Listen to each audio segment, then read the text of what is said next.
Welcome to our channel. Today we are exploring personal pronouns. These tiny words make a big difference in our language. Let's dive in and learn how to use them like pros. So let's see what is the definition of personal pronouns and where we can use them. Personal pronoun used to refer to people or things, right?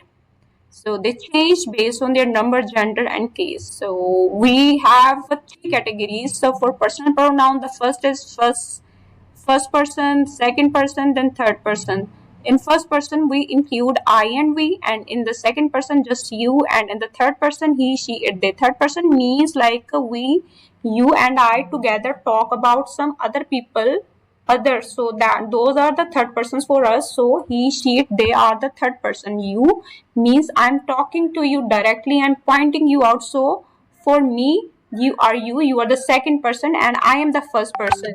I I and we are the first person, like me, I am on the first place, I am the first person, so I'm talking to you, and you is the second person. And if I and you, we both are talking about other people, so those other people will be the third persons, and we say them he, she, it, they. So let's see some example. I, like I'm learning English.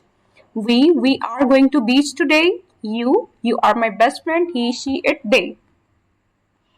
So I refer to ourselves, and the same way you address someone directly, you, he, she, it for the third persons, right? And we for the groups including ourselves. So it's the first person, they is a third person, we means we're talking about some third person individuals. So that is the personal pronouns are easy once you get the hang of it. Practice makes perfect. Like, comment, and subscribe for more language lessons. Thank you. See you in the next lesson.